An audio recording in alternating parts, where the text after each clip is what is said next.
Good morning and welcome to Solar Sailing. We are live and I am Jason. I have Soul Seeker, an electric powered solar catamaran, 37 foot, and it is currently on the hard in North Carolina, where I wish I was, but instead, and you can see it behind me virtually. But instead, I'm here in Kansas City and I am working and paying for all of this lifestyle that I want to go and embrace. We're also joined by our co host, Aaron. Aaron, say hello.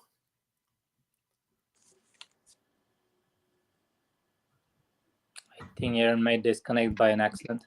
And Aaron may be a little bit buffering. He's in Florida and he is the owner of Extraordinary Horizons. And he said that they have rain coming in, so he could have some networking issues going on. But today we have our special guest, Vlad. And Vlad is, as you can see on the screen, captain of Lava U. And it is a fantastic project he's going to be sharing with us. So say hello to everyone. Hi, guys. How's everyone? Okay, Aaron might be getting online again or not. Yeah, Lava U is actually in Florida, and I'm in Ohio, and I'm planning on moving Lava U to North Carolina as well. So that would be a little bit closer to where I'm going to be. What part of North Carolina? I'm probably moving to Charlotte. Oh, yeah, nice. I am thinking about moving the boat to Wilmington, I think it's called. Yes. Because that would be the nicest, closest place to where I'm gonna be. I'm gonna be on the southeast side of Charlotte, so it wouldn't be that far. Right now I'm in Ohio. The boat is in Florida, so that's like 15-hour drive. Okay, that's big. Take 2 days to get there. And as you know, I have connections to Kansas City as well. So I'm kind of one part of me is in Florida at the moment, and mentally part of me is in Kansas City. So that has nothing to do with the NFL season that just started, I'm sure. No, nothing to do with it. So we got Aaron was able to get past the storm and the rain, and he is here. Aaron, say hello. Hey guys, sorry about that. Yeah, we're storming down here, so I'm back. And I'm friends with Aaron before I met you guys. So we've known each other for probably around at least like maybe a year. Yeah. 7 months. Very nice. And then we also have our co-host Patrick, and Patrick is the owner of Electra, and his channel is out there on YouTube as well. I know Extraordinary Horizons as well. And so get out there, like, subscribe, all the things. But then Patrick is actually in Greece. And so instead of it being 10 o'clock as it is in the Eastern United States, he is not able to be greeted with good morning. He's a good afternoon. It is 5 o'clock in the afternoon here in Paxos in Greece. I'm in a very small island called Paxos. Very blue water, tiny little village. Looks like a lovely place. We'll check in the place out. So welcome everyone. I want to just kick right in because we've heard a little bit from Vlad, and Vlad is the owner of Lava U, and he's going to share his boat project with us. He made sure to point out his boat is not quite finished yet, and we had to chuckle because all four of us here are boat owners, and we all would agree that none of our boats are quite finished yet. I think, the closest obviously is Patrick, who's been living aboard his for 3 years. But the most recent video you see, there's still projects to be done. And so, Vlad, tell us a little bit about your boat, and I'll adjust our view here. Let's jump to, there we go. All right. I hope everything sounds good and looks good on the camera. I haven't done that before, so you have to excuse me if it doesn't go very smoothly on my end. But I've been following Patrick for a long time. Basically, I've been a fan of his channel, like not since the beginning, but maybe since he started working on the boat. And so I was very inspired by that idea. And there are not that many electric boat channels on electric boats out there. So I've had the idea to get a boat for maybe 3-4 years. I've never done any sailing before, so I was very excited about it, and was looking for ways how to do it. Actually, I went ahead and I got certified as a safety boater with Boat US before I even had a boat. I've done a little bit of sailing when I was a kid, a little bit of sailing 10-15 years ago. I did some in San Diego. I also did some in Europe. I'm actually from Bulgaria originally, which is just north from Greece. So ever since I remember myself, pretty much every summer, my parents and I would go to Greece, and I would look at the big catamarans, and I'm thinking I'm probably not going to ever have one of those. Considering I'm coming from an Eastern European country, we're really poor there. So my project is really something that I'm doing on a shoestring budget. I really don't have the means to purchase an expensive boat or do anything like this. So I sold one of my properties in Kansas City, and that's how I was able to afford to purchase Lava U. I was actually looking specifically for a catamaran that it doesn't have a mast. And so it was a pure accident that I found Lava U. The previous owners were loopers. They were going around the United States and Canada. And so they have removed the mast, and somewhere along the way, they sold it. And so by the time I got to Lava U, nobody wanted it because it didn't have a mast. And so I thought that was a great idea, great opportunity. So I basically purchased the boat right away. And the owner has been looking for a buyer for a very long time. So the budget was, he originally wanted $48,000. By the time I got to the boat, he sold it to me for $30,000. I did an inspection on the boat. So the results came very good. The boat was in very good shape. Even though it's a Gemini 3200 from 1994, I believe. So the other day, I had the opportunity to test the motors because the marina I was staying in near Sanford is closing due to renovations. So I ended up moving the boat 12 hours north, 12 hours in sales time, not 12 hours in driving. So I moved to Palatka. And so I was able to test the motors, the gas motors, and they work amazingly well. The boat is currently a retrofit with four tanks, gas tanks. And so I found out that the boat didn't use any of the gas that I put into the tanks on the way to Palatka. So it turns out it uses very little gas, and that makes me kind of sad having to remove those motors and put electric ones, which I already have as well. As I mentioned, I don't have much money, so everything is done by me, friends, or if I couldn't do it by myself or with my friends, I had to hire somebody to help me to do it. I'm to the point where the solar panels have to be hooked up to the batteries and the motor. And the motors, I have two electric motors. I can't afford the nice motors that are sold here in the States. So my electric motors are not very popular brand from China. I've spent approximately $850 per motor with additional $400 for transportation from China. Wow. So the total was close to $2,500 for both motors, which comes to less than a half from for some of the motors that I was interested in purchasing here in the States. The solar panels, I purchased them in bulk. It came to about $130, $140 per panel. I had to purchase minimum of 10, which was fine because I'm actually able to put 12 solar panels on my boat.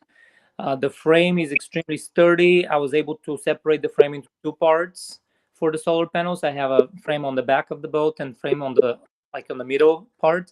Both sides contain 6 panels. I still have space to include additional of the flexible panels, I guess. but I don't know if that's going to be necessary. I would like to incorporate the wind turbines, the vertical wind turbines that I discussed with you guys previously. My electrician suggested that I have the space and they're extremely quiet, the vertical ones, and also very safe. And that would bring additional 1,000 watts, maybe 1,200 watts, depending on the wind. What else? What else? I do have a lot of work on the boat. I've removed a lot of the previous machinery, previous appliances, especially some of the gas appliances. The refrigerator was going out, so I replaced it with 110-volt regular fridge, which is bigger size, obviously, than the one that the model came with. I have replaced the sink, and I made a sink for the bathroom as well. So my kitchen sink is much bigger now. Previously, I was barely able to wash a single plate to place in the sink due to the design of the sink. It was very shallow. My new sink is much deeper, obviously. A lot of small things. I mean, a lot of improvements. Maybe it'll be easier for me to talk when we show the pictures of the boat. And if you guys have any other questions, you can ask me in addition to that, because I just can't think of everything at the moment. So Awesome. that's in few words, the summary of what's happened. So Vlad, it's interesting because this shows that this can be done on many different kinds of budgets. If there's a will and there's a want and there's a passion, you can figure out a way. So I mean, you last week we heard from Mike, and that was a really elaborate, real fancy, real awesome, nice setup. And now we hear from Vladimir, not that his setup is not awesome, but it can fit into any budget. So that's interesting. Yeah, Jason? With that, yep. If you can afford the boat, you can find ways how to do the work. You know, I love this because Vlad, I'm in a similar scenario as a teacher. My wife is a teacher. You know, not that we are impoverished, but you know, we don't have a large budget. We don't have copious amounts of money just sitting there to throw at a boat. And for me, I looked at Patrick's boat and I fantasized about a silent yacht because to me, I'm like, God, that's incredible. The sun shines, you go out and you enjoy, you know, the boating life where you have the privacy, serenity. But I can't afford that. That's a $2 million boat, you Right. know? And then I see Patrick's boat and I'm like, wait a minute, somebody's done this and they've done it in a way. I don't need the opulence. I don't need all the lavish, you know, high end finishes. I don't need all the fancy stuff. What I want is the technology in a bare bones way that is something that I can manage financially, but I need to be able to manage the boat itself, right? Like this is not something that I am just naturally good at. And so I've done boating plenty, but with small boats, lake boats. You know, I grew up in California where boating's a regular thing, but mostly lakes. And so this idea of a catamaran was like, wow, that's a bigger boat. That's going to be way more difficult to manage. I don't know about this. But seeing Patrick's channel, like you said, made me think I can try this and I can approach this financially without it being debilitating. And so, yeah, I agree. Patrick's been an inspiration. I am working on getting a slideshow. I realized sharing my screen would disclose phone numbers if I used the WhatsApp, and I did not want to do that. So I'm going to go ahead and get that together. So I'm going to dip out, let Aaron, Patrick, Vlad keep talking.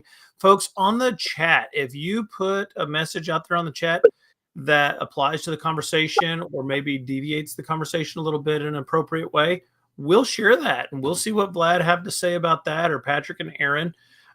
This is us making ourselves available to you as well, not just letting you in on the chat. So let me turn it over to Aaron and Patrick, and I will be back here in a little while. Okay, awesome. So again, I think it's interesting and inspiring for those people that are out there that wanna dip their toe in, so to speak, to try things out, and not financially kill themselves doing it. Have fun. Basically, from what I understand, Vlad didn't have very much experience. A little bit in the boating. I don't know how much in the electronics and the other stuff, but from talking to him over the time that I've been speaking with him, he's moving and shaking, right? He's putting a lot of things together. He's doing a lot of research. He's connecting with a lot of different people. It's not going to be easy. It's not going to be easy. It's definitely doable, but there's a lot of legwork and research and studying that goes into putting something like this together. So. Yeah, and also going through a lot of people, not necessarily going with the work with the services of the first person available. You need to go and testing. For example, I've gone through different people helping me with the electronics part, with the logistics. I've interviewed people. There was actually an electrician guy who was supposed to help me with the boat, and I had no idea that he didn't have a previous experience with electronics on solar panels, on solar systems. And I think, to me, this is the minimum prerequisite for somebody to be able to help me with that, if I'm going to hire them, if I'm going to pay them. So a simple question I've had, how to connect the different parts of the solar system, made me believe and made me understand that the person is not very familiar with that. If I felt that the individual knows less than I do, that's a big red flag, a flag of not hiring somebody to do the job for you. And I think that applies universally to anything we have to do in this life. Yeah. If we don't ask questions, if we don't interview the people that we're going to hire, that are going to help us, their mistakes are on us for not finding out in advance if they're suitable for the job or not. Even if I don't know much, I try to read as much as I can, to consult with people, to see what others have done. And in addition to that, that's not an excuse for spending a lot of money on the project as well.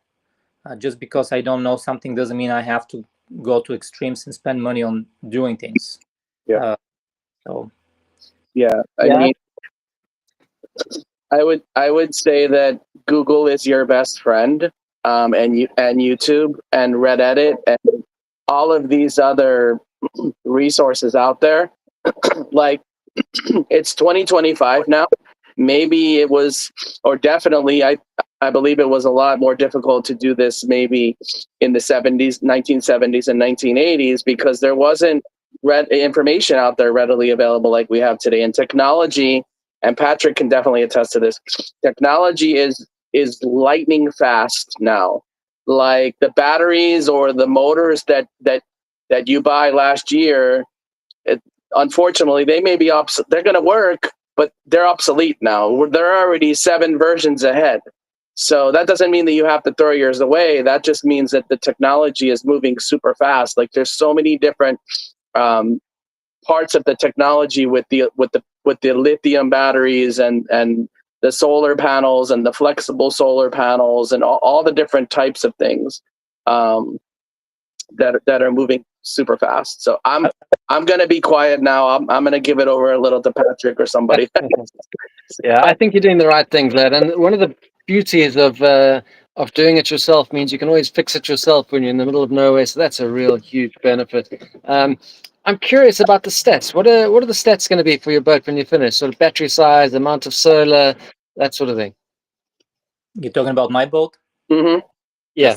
The steps to finish, I mean, basically the solar panels are already attached. Everything is in place.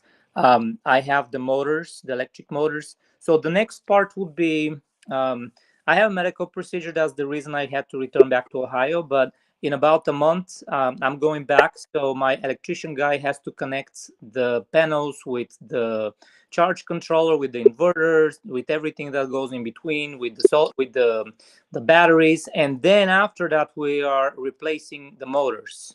That'll be the last step. I want to make sure the boat is still able to move on its own up until we're ready to replace the last parts. Simply because we're in a hurricane season, I want to make sure that I can still move the boat if something happens. And this is one of the reasons I would like to move my boat, and I would consider that probably the last step, even though it has nothing to do with the technical part, moving the boat to Europe. I'm really inspired by you guys having your Europe. I already have a European citizenship as well. I'm dual citizen, so I can stay indefinitely there if I need to. I just find it safer there. We don't have hurricanes. We don't have malaria. We don't have dengue fever. We don't have alligators. I actually was looking for different reasons why it would be okay to be there, but I think the hurricane part is one of the biggest parts. Moving to Europe. Also, knowing that I've spent such a long time living in Louisiana, in Florida, so I'm kind of used to it here. It's not very exciting for me. I think Europe is really where I would like to explore more. Okay, so Vlad, so what when you're done, or when you're progressing through your battery bank and your solar, what kind of statistics do you think you're going to have? Like how many watts of solar? Like, keep it easy. Keep it so that like a layman can understand, right? So how many of solar, how many amp hours of battery? Go into a little bit of the geeky technical stuff, as I think what I was trying to. At the moment, the batteries for the motors are at the bare minimum. I only have one battery per motor, and that's not going to stay that way. I'm going to increase that. So at the moment, the batteries are 100 amp hours per motor, because the batteries are 72 volts, the motors are 72 volts. So if I run the boat at, I can't tell at what speed, because I have the actual chart, and you have to forgive me, I'm not ready with the chart itself, but I have a chart made from the company that sold me the motors, and they told me if you get 100 amp hours for how long I can go, given that the conditions are ideal. Everybody knows about that, for example, in currents, wave, you name it, headwind and all that. So I would actually be buying more batteries to increase the amount of time that would allow me to be underway to actually use the motors. But my standard for anybody who is viewing this interview right now, I go with what Patrick has built. So his information is my blueprint from what I'm going, and I try, if I can, to do a little more than what he has on his boat, just to make it acceptable and doable, because I know what it takes him to cross from Greece to Italy, for example, and back, or any other destination that he's been going through. In the beginning, I was basically saving every video of his when he was actually working on the boat, because I was thinking one day I'm going to need that information. And at one point, I just gave up saving it, because apparently I'm saving every single video he's putting out. Because every single video has something more interesting that I can apply to what I will be doing. So I have probably the first 15-20 episodes of his saved on my YouTube list. But at the moment, I'm basically just to the point where I'm just watching and thinking that I just have to go back and watch the episodes again to make sure I'm not missing anything, or I can implement more information, because it's good to have somebody like him, something like what he has done as a blueprint, because he's already doing it. And if he's able to do it, then if I can keep up with what he has put, what system he has, then I should be okay. The only difference is that his boat is still a sails boat. He still pull the sails out and still move on the power of the wind. With my boat, I don't have the mast, I don't have sails, but I have discovered a European company, and I think Jason knows. Aaron knows about that, because he purchased the same system. I purchased a kite system for my boat, simply because I would like to be able to utilize the power of the wind as well. We don't have any pictures of the system, but they're available on the internet. So I purchased that system. I haven't even tested it yet, but I do have the actual kite.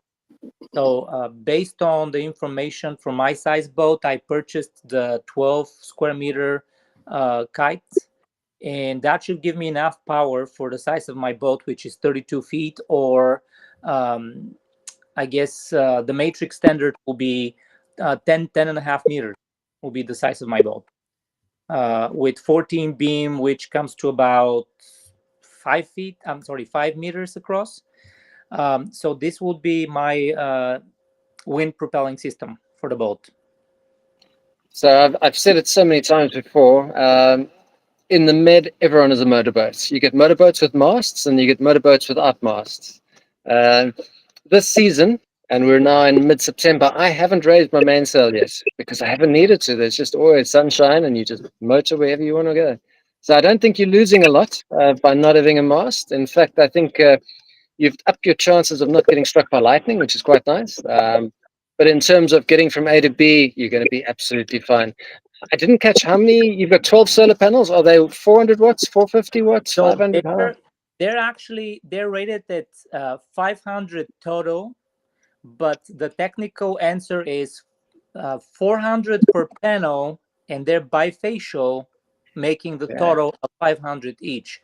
And because they're um, part of the frame, half of the frame, 6 of them are elevated quite a bit, they're Yeah. actually capable of getting the full 500 watts, with the front ones being a little bit closer to the surface. But the company said as long as I'm a foot and a half from the surface, I may as well get 100 extra watts per panel for the front frame as well. Um, and I originally wasn't thinking this is the case, but I hooked up my EcoFlow battery to one of the panels, and it actually varies between 450 and 520, something like this. That's because the EcoFlow actually shows you what you're putting into the actual battery, into the actual system.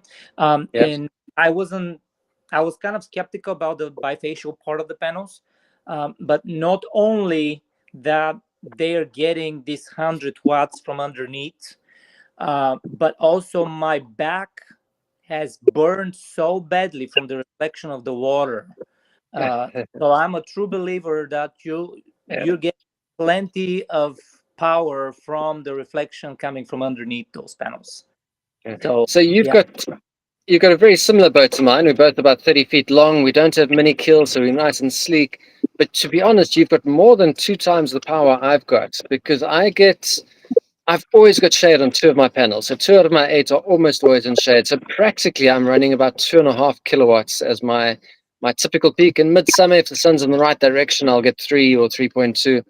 But I average only about sort of 2.5 in a midday, and you're going to be doing 5 plus in midday. So your question is going to be what you're going to be doing with all your power because you're not going to be able to use it up. You're going to be full all the time.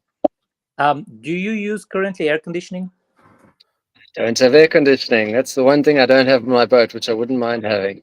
So I decided to put a mini split. It's very popular in the rest of the world, not so popular here in the States. But when you say mini split, most people know what mini split is.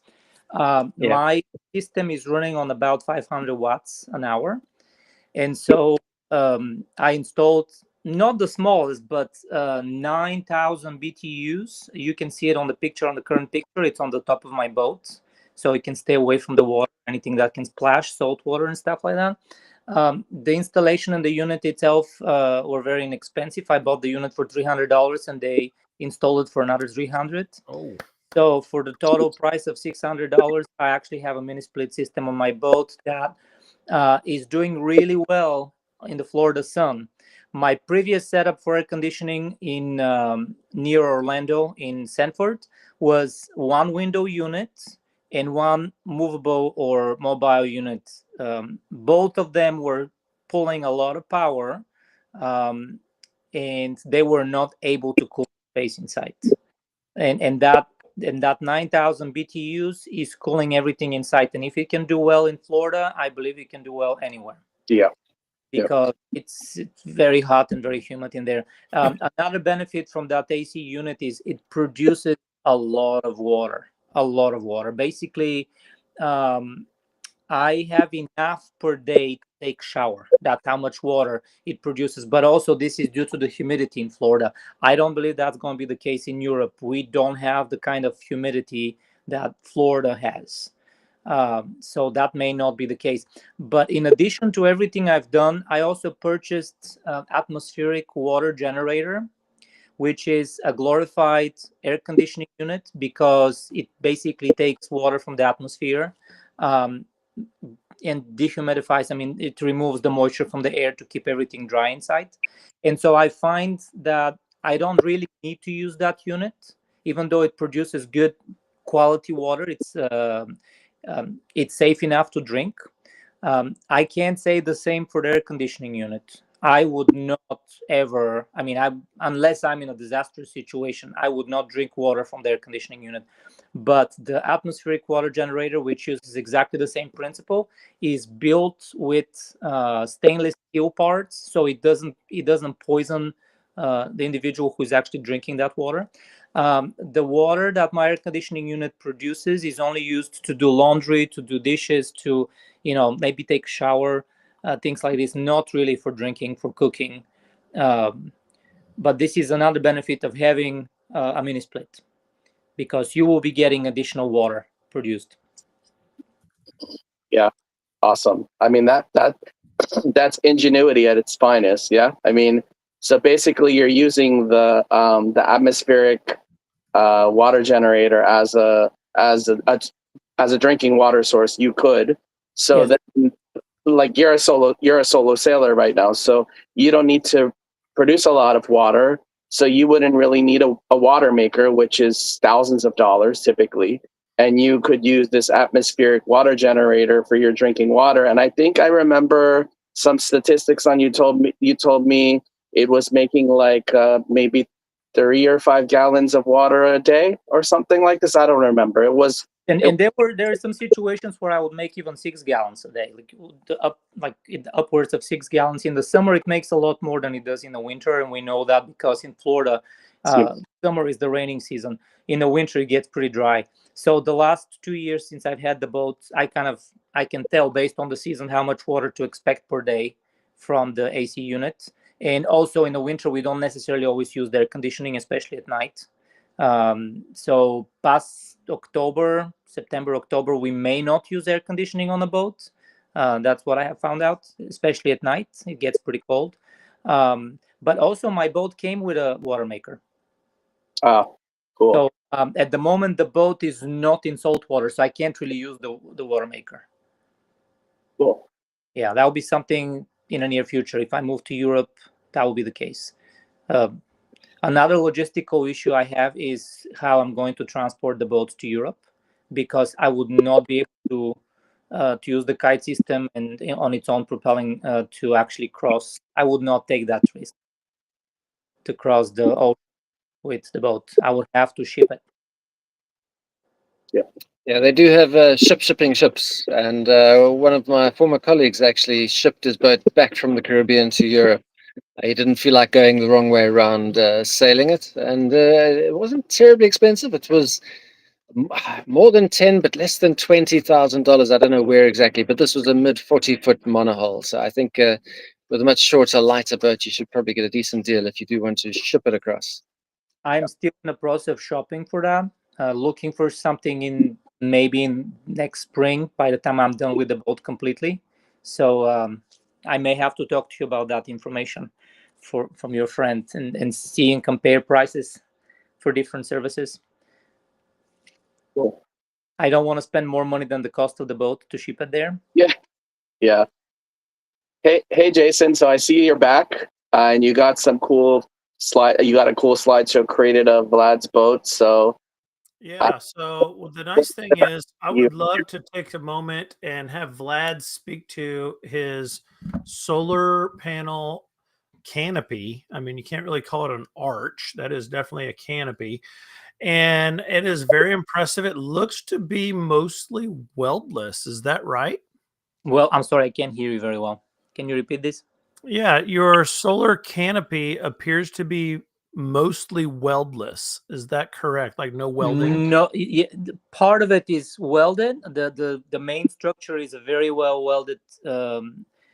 So it's attached with bolts to the boat, but the main frame, the strongest parts, the supportive pieces are welded, and the very top parts, expected extensions, because I have extensions going backwards, they are bolted into the welded frame.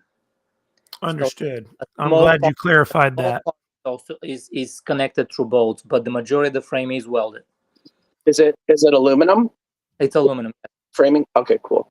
Yeah, I've actually went above and beyond to make it super strong because of the winds, because of the storms. Last year, it survived the hurricane that went over us. several boats in the area sunk. So I was warned by different individuals that those panels would act um,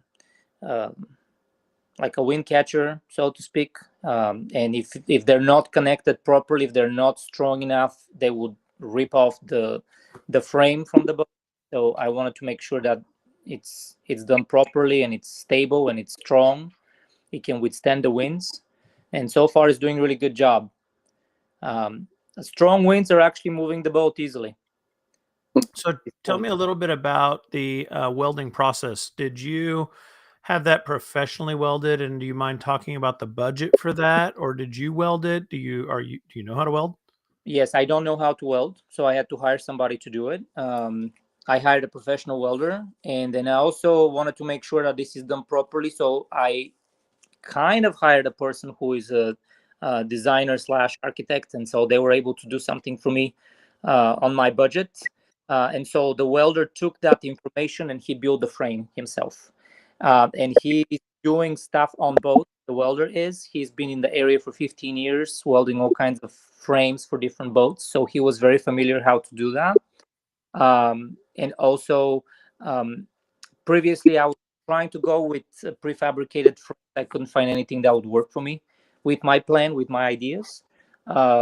So, and also the prices from major companies to do that for you are just astronomical. I can't Oh afford yeah. to pay what they want. I mean, if I bought the boat for $30,000 and they want me to pay $25,000 for a frame, that's absolutely Yeah. not. Oh, I understand what you're talking about there, brother. On Yeah. our boat, I had it priced out and I was very discouraged, very deflated, going, there's no way. Yeah. And so, to hear you confirming that is good. Curious if you were happy to chat about how much it did cost to have this done. So I can discuss that. Yeah. The frame itself, the aluminum cost me more than the actual welding and attachment of the panels. So I would say I spent close to $3,500 on aluminum, and then the welding was around $1,500. And a friend of mine helped me. I paid him for that. I spent around a couple of $1,000s to attach the solar panels. Yeah, Now the panels are not connected yet to the system. This is the next step. sure. But those were the prices that I can kind of say approximately how much I spent per each item. Oh, Having the that's a fantastic deal. You got a great price. And so, curious from Aaron and Patrick, any thoughts on that whole process with regards to a solar canopy, the structure itself, the cost of welding? Any thoughts you guys have on that? Um, yeah, I mean the way you did it, keeping strength in mind and the structure, definitely extremely important, especially here in hurricane-prone Florida, where the boat is right now. Um, and you never know. Like we don't know when the next big one's going to come, so to speak. So, and Vlad is right. It acts like it. There's a lot of windage that can get up under those solar panels, and if it's strong enough, basically lift and throw the whole boat. Which it's a scary thought. So yeah, I mean the pricing that he got was amazing. I also looked for some kind of solar structures out there, and the prices are ridiculous. You're better off building something yourself, or come up with an idea, or having somebody help you with an idea, and then have a welder bring your idea to life. Yeah, it's impressive. I mean, there's a lot of, plus what you have up there also acts as uh, like a shade structure underneath. Even though you said that you got a really bad sunburn on your back, Yes. maybe the sun was just too hot that day or facing the wrong way. But it also protect you from the rain. Yeah. So Actually, it took all day to travel, so we've got sun on every side. It was not a direct sunlight. I can testify to that. It was actually, we were protected under the solar panels the entire time, but the reflection from the water was extremely good, and good. that's the reason why it burned so bad. Okay, good. Well, I mean, then that's valuable. You know that your system, you know that it's working. The system's working. So, yeah, awesome. What about? Yeah, you can't actually overestimate the value of shade on a sailboat. So you're doing really well with all those solar panels there. We've started hanging things behind us over here to block out the sun. The Greek sun is pretty hot as well, especially in August. So I think the shade is going to really do well for you. The one challenge I see though is the fact that your motors and your batteries are 72 volts, which is at the moment a non-standard voltage. Have you got solar charge controllers lined up to deal with the 72 volts yet? Yes, the electrician actually suggests that when I break the panels into groups, he thinks that each group should have its own separate charge controller to actually minimize the price, because previously I was looking at a single charge controller, and he says, since I'm on a budget, this will be the most expensive way to do it, and he would not recommend it to anyone, regardless if you have the budget or not. Yeah. So he says buy 2, or even better, buy 3 charge controllers rated for the 3 or 4 solar panels you're going to connect to them. And this Yeah. will save quite a bit of money, because those charge controllers, first of all, if one goes out, you're not losing the entire system. You're only losing one charge controller. You're only losing the power of 3 or 4 solar panels. You can you gain efficiency by having more charge controllers than less. So for my boat, I've got 8 panels and 4 charge controllers. If I had the space to run the wiring, I would have gone with 8 panels and 8 charge controllers, but it was getting a bit expensive and the wiring was getting a little bit difficult. So I think it's a good sign that your electrician said that. It does mean he knows what he's talking about, which is really cool. Right.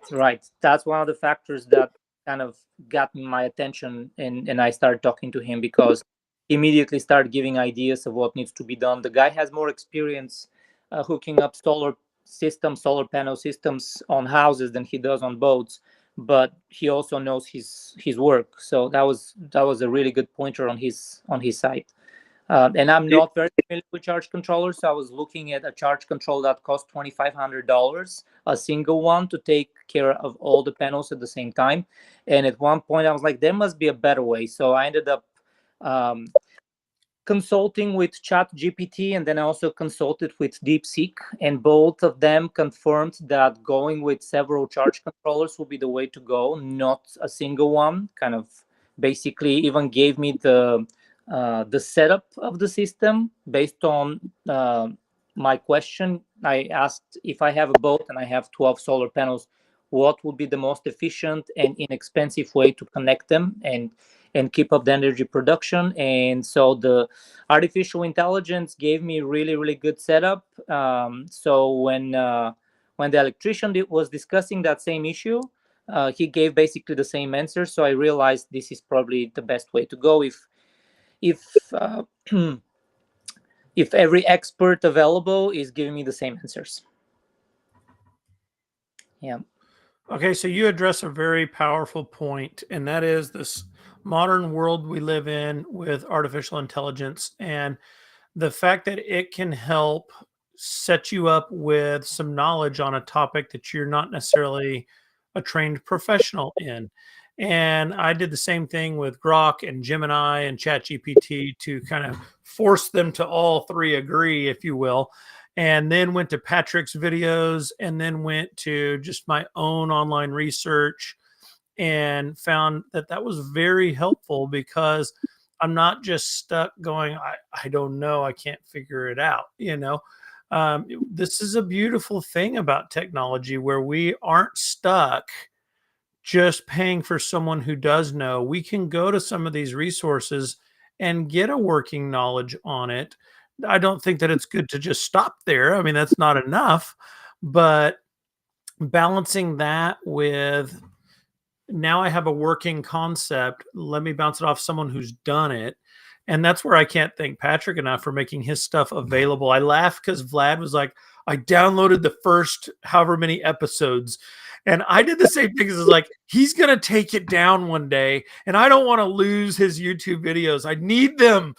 And then I realized, wait a minute. This stuff is actually actionable now. I don't have to like wait until I accumulate all the money to do this. I can build this in phases now. And even the fact of the charge controllers, hearing Patrick say that he, if he could, would move to one charge controller for every panel. What? I know that he swears by Victron. I've used that to go, okay, well, why does he swear by Victron? Let me go do some research and let me see what the different AIs say. And when they all agreed, I'm like, okay, well, Victron it is. I guess Yep. I will only do Victron. So, Patrick, do you want to speak Yeah. to the AI components? Have you ever used that with your stuff? I absolutely love it. I wish it was around 3 years ago when I was building, because it can give you sort of such a high level of knowledge so quickly. It would have saved me. I spent probably about 80% of my time reading up about stuff and 20% doing stuff. And I would have saved that 80% of the time just being able Wow. to ask a few questions of the AI. I will say, if I can interject real quick, Patrick, one thing Yeah. that I've learned the hard way, the long way, is to frame the AI queries in such a way where you first tell the AI, I need you to interact with me like I am a hobbyist interacting with a trained electrician or a marine engineer. If you give it the role to play, it actually helps expedite the back and forth that you otherwise have to feel your way through. And so, for those of you who are thinking about tips like this, or jobs or projects like this, and you're thinking about using AI after this, let me give you that tip. Like, that's a very helpful tip. Make it pretend to be the engineer you want to talk to. So, sorry, Patrick, I interrupted you. Go ahead. No, I was just busy falling off the boat because I'm trying to hide from the sun over here. But yeah, so the nice thing about the AI is you can bounce questions really quickly before you go and speak to the electrician, before you go and speak to the welders, that sort of thing. And, it gives you that basic that you need. So you're not going in with zero and just going to have to say yes to whatever the guy says. And you can quickly figure out who knows what they're talking about and who's not. So Victron doesn't make a 72-volt controller at the moment. What brand have you decided to go with there, Vlad? So I'm actually going with Victron, surprisingly. And this is because they make sizable enough to actually help with what I'm doing. The previous brand, I have to actually look up the name, but I've gone through the evolution of 3 different types of charge controllers, but the Victron is the last one. That's going to be the one that we're going to install. And I have just enough space to put 3 or 4 of them, depending on how we're going to separate the 12 panels. Either they're going to be 3 or 4, and I'm not sure if it's going to be in series or in parallel. This will be something that the electrician is going to help me with. My understanding is that one doesn't work well if there is any kind of shadowing, especially if you have a mast, if you have a sails. The other option would be okay, would not stop the production of electricity, even if it shades part of the panels. So that determines which option will be best for what we have. This is a picture of my bathroom. I actually made my own sink in the bathroom because if anybody is familiar with the size of a sink in a Gemini catamaran, you know that it's extremely small and inefficient. So I had to make my own sink. I also have a dishwasher on the boat because a dishwasher uses less water than what I would use if I have to do my dishes, or if I have to do dishes in general. Leo has become a boat captain, so he's taking care of the boat. I just, when you shared that picture, I could not help but just love every second of this. I was like, I need to know the name. Yeah, And apparently it's Leo, and Leo is the real master of this vessel, you can tell. he is. He is. He actually moves around the boat with such an ease. I was afraid that he's not going to be able to get used to the boat, and that's not the case. He sticks his head out the hatches to look out. He has a life jacket also. He has no problem wearing it. Yeah. I love that. Now, Aaron's recent video, if you guys haven't checked it out on Extraordinary Horizons, his boat build is incredible.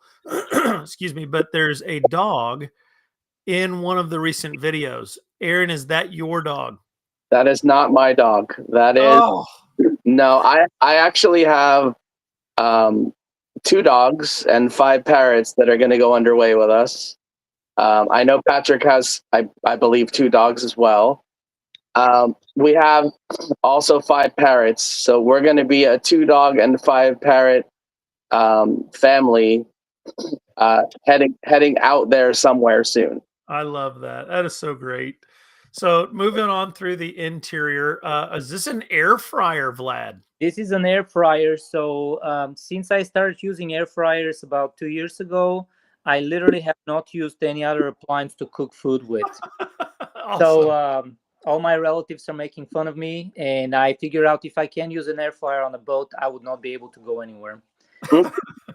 So I removed the gas stove, which was, I mean, I have no use for it, obviously. I'm not cooking anything on the stove. So that freed a lot of space for my dishwashing unit.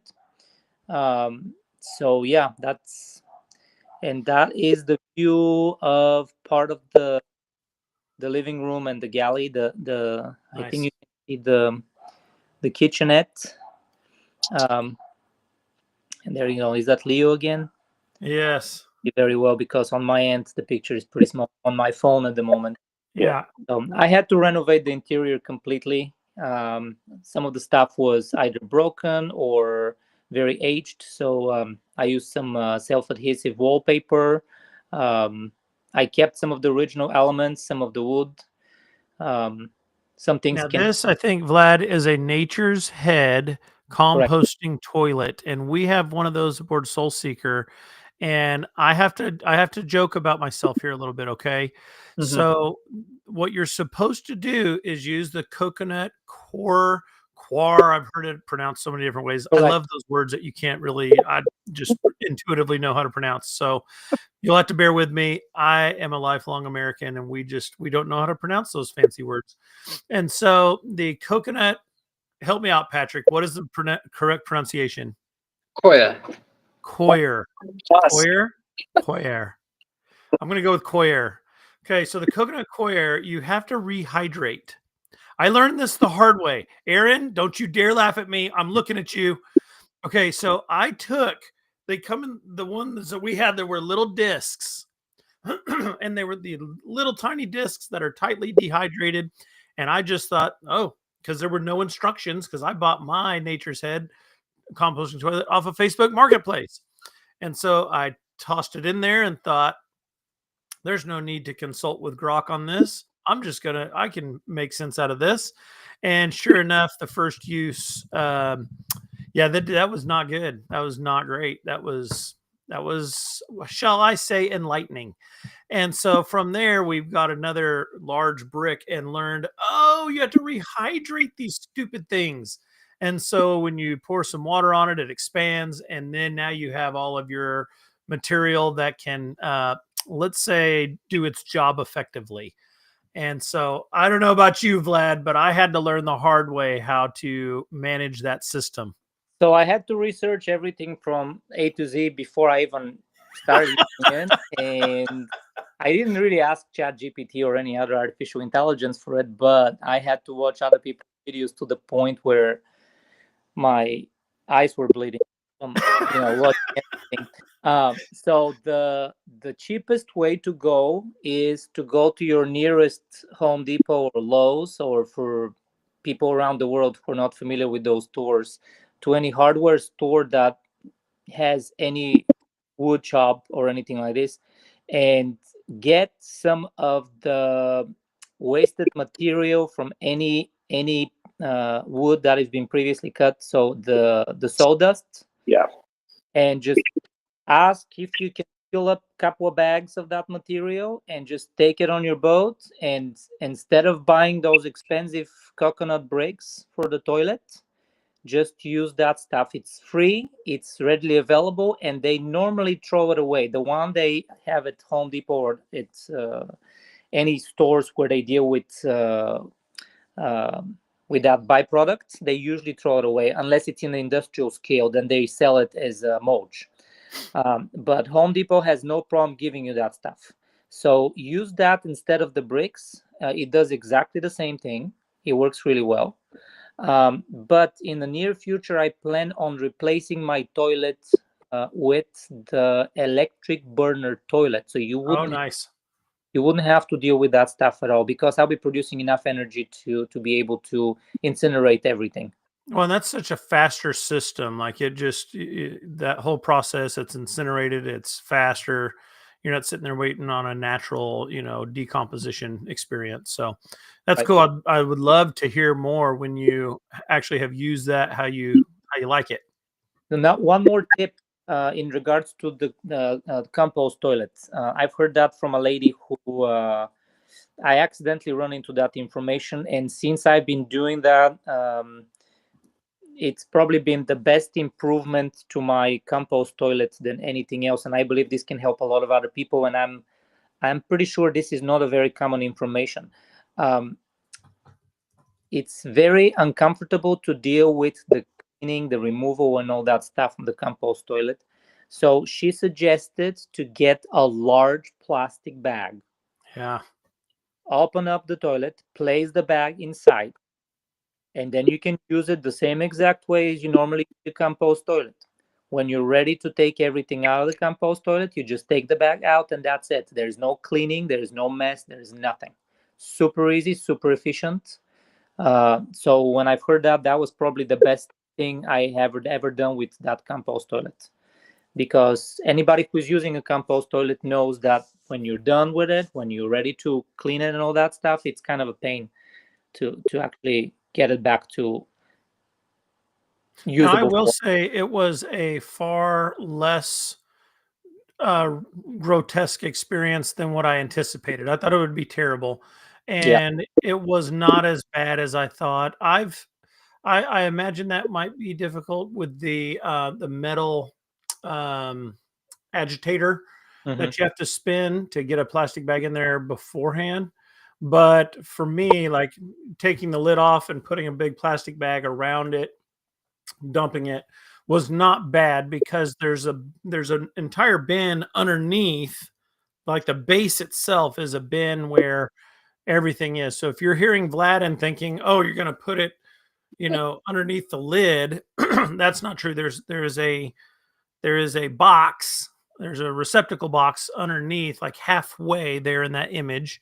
I don't know if I can show on if my arrow will show, but like right in here, you will have the ability for that to detach, and then you would put your plastic bag in there from what he's describing, and Yeah. that's very helpful. Yes, the Um, lower part is acting as a tank, basically, is a container of everything that goes into the toilet. and that looks like a closer view there. Looks nice. So that was an older picture of my bathroom. So I have a different sink. Basically, I purchased a salad bowl and I used the proper size to drill in the middle of it to put the actual drain. So this sink, the way you see the sink on the right side, is extremely uncomfortable to use. You can barely put one hand under the faucet to wash your hands, let alone washing your face. So that's just something I had to improve. I removed the faucet and I placed a different sink. So now it's plenty of space to actually use the sink in the toilet. If I'm seeing correctly, this shows a view right here of your heat pump fan system. Is that right? Correct. Yes, that is the inside part of the air conditioning unit. Yes. That's well This was the placed. only available space, and also you can't twist the connective pipes from the outside unit. So there you go, you can see it better.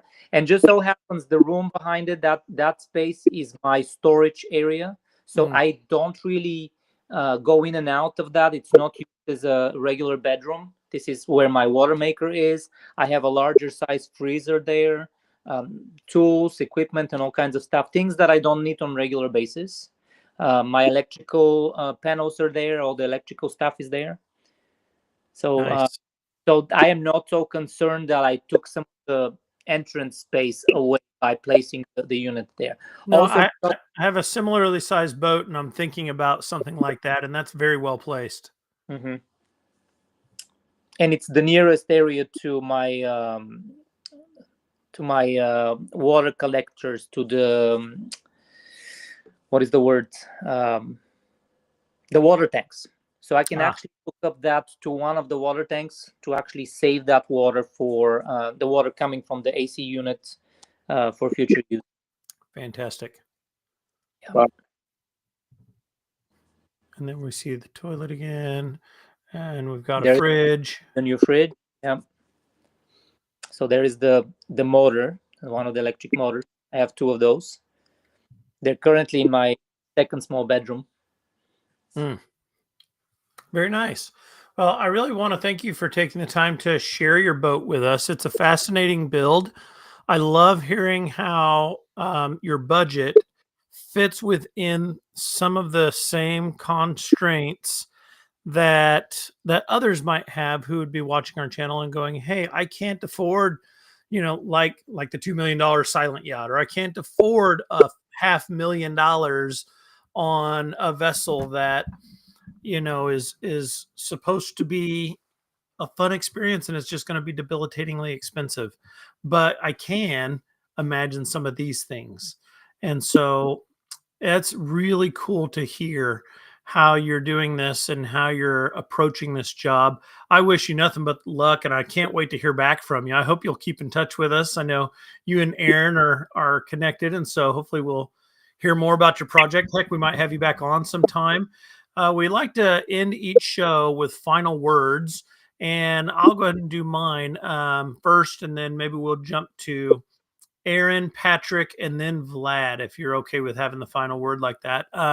For me, parting shots here are: this is fantastic. I hate the cost of um, people's labor to do things like welding and solar arches. It just, it's too expensive. They need to find a way to make that more approachable for common folks' budgets. But I get it. People need to make a living too.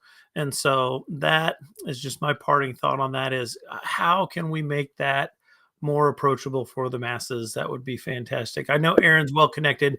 Maybe he's got a welder in mind. We need to all do business with him. Aaron, let's jump to you. Yeah. So I mean, I'm thinking the same thing. The way that this was presented, it's definitely budget friendly for something that's going to turn out really, really nice, and it's perfect for what he's going to use the boat for. I know that Vlad's itching to get to Europe to get the boat there, and change his living arrangements from Florida to Europe. Yeah, I mean, I met Vladimir through, I don't even remember. It was either through a Facebook group or a YouTube group, and that's how I met Patrick, and that's how I met Jason. It's basically just networking. Like I love that all of the information is pretty readily available out there. I'm not into the AI as much as these guys were. I had no idea that they were so much into the AI as they are. I guess they're closet AIers. Aaron is now done with us. No, I mean I'm taking notes over here, and I think that's great, because right now I have a couple of questions that I'm stumped, and I want to find the answers out for myself so then I can go consult somebody else that I think may know. And nobody likes to go into a conversation where somebody else may know more than them, right? It's just not a good feeling. Or you don't want to go into a conversation unprepared. So I think that AI definitely helps if you ask it the right questions, which I learned from you guys quite a bit in this conversation. If you ask the right questions, you can go into these conversations with some of these professionals that have a lot of experience and go in with some of the answers that you're already looking for and just basically reconfirm things. So you're headed in the right direction before you actually jump all the way in. So that's really my final thoughts. Yeah, I think this is awesome. Patrick, let's hear from you, brother. Well, I think the Gemini 3200 is a great boat to convert. So I'm really keen to see how things go. It's got a nice shallow draft. It's quite light. I think it'll slide through the water nicely because it doesn't have any mini keels sticking out into the water. So that's going to be very cool. And then I'm very, very keen to see what's going to go on with the kite. I don't know anyone who's used the kite sort of a lot, so I'm going to follow that a lot. And I'm looking forward to having you in Europe, and we can go sailing in Greece a bit. I think it'll be brilliant. Yes, I would like that. So I guess my final words. I feel that I am spending more money at marinas than actually on the project itself. So if anybody is concerned about the budget part, my experience is that my boat being at the marinas for the last 2 years, if I put all that money that I have put per spent per month, it comes together to a lot more than any on the single project that I've done on that boat.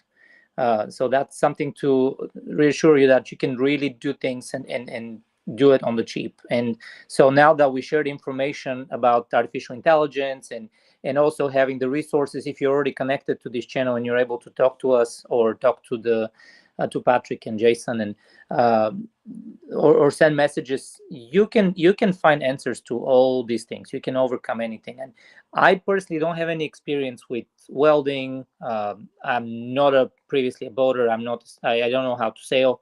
So if I can manage to do all things and discover these things, we already have that information. It's readily available for everyone. You just have to find it, to consult with people, see what others have done.